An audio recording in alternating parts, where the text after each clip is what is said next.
সংবিধানের ১৬ সংশোধনী বাতিলের রায়কে যুগান্তকারী উল্লেখ করে সুপ্রিম কোর্ট জনগণের পক্ষে দায়িত্ব পালন করেছে বলে মনে করেন বিশিষ্টজনরা। সাবেক আইনমন্ত্রী ব্যারিস্টার মওদুদ আহমেদ মনে করেন, সামরিক শাসনসহ যেসব বিষয়ে আপিল বিভাগ রায় পর্যবেক্ষণ দিয়েছে তা সবই বাস্তবসম্মত। তবে আরেক সাবেক আইনমন্ত্রী ব্যারিস্টার শফিক আহমেদ সামরিক শাসন নিয়ে দেয়া পর্যবেক্ষণকে সাধুবাদ জানালেও এসব পর্যবেক্ষণ বিচার্য বিষয় ছিল না বলে মত দেন। রিপোর্ট করছেন হাসান জাবেদ। সংবিধানের ১৬ সংশোধনীকে অবৈধ ঘোষণা করে আপিল বিভাগের দেয়া রায়ের পর্যবেক্ষণে দেশের রাজনীতি, বিচার বিভাগ, নির্বাচন কমিশন, সংসদ, রাষ্ট্র, সমাজ, সামরিক শাসন ও দুর্নীতি নিয়ে বিশদ বর্ণনা রয়েছে। পর্যবেক্ষণে প্রধান বিচারপতি বলেন, স্বাধীনতার ৪৬ বছর পরও একটি জনপ্রতিষ্ঠানকে প্রাতিষ্ঠানিক রূপ দেয়া যায়নি। কোথাও ভারসাম্য এবং তদারকি নেই। ফলশ্রুতিতে সুবিধাভোগীরা ক্ষমতার অপব্যবহারে উৎসাহিত হয়। এমনকি ক্ষমতার লিপ্সা মহামারীর মতো ছড়িয়ে পড়েছে বলেও পর্যবেক্ষণে উল্লেখ করা হয়।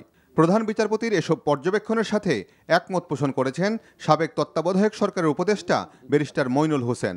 যখন দেখলো যে সুপ্রিম কোর্টের উপর পর্যন্ত আঘাত আসতেছে, সংসদকে অকার্যকর করা হয়েছে, আইনের শাসন কাজ করতেছে না, দেশে পুলিশি শাসনের ব্যবস্থা চলছে, এই অবস্থায় সুপ্রিম কোর্ট জনগণ প্রদত্ত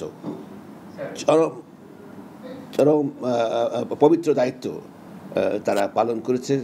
রায় এবং পর্যবেক্ষণ সম্পর্কে বিএনপি নেতা ও সাবেক আইনমন্ত্রী ব্যারিস্টার মওদুদ আহমেদ মনে করেন এটি একটি ঐতিহাসিক রায়।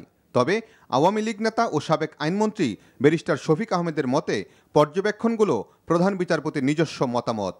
রায়ের পর্যবেক্ষণে সামরিক শাসনের যে তীব্র সমালোচনা করা হয়েছে তাতে একমত পোষণ করেছেন সাবেক এই দুই আইনমন্ত্রী। মার্শাল ল দেওয়ার ক্ষমতা কোথায়, কোন আইনে, কোন সংবিধানের বিধান? দুঃখের বিষয়, তখনকার আমাদের জুডিশিয়ারি কোন রায়তে সুপ্রিম কোর্ট বলেছে যে দেশে যখন মার্শাল ল জারি হয় তখন সংবিধান মার্শাল লর নিচে স্থান করে নেয়।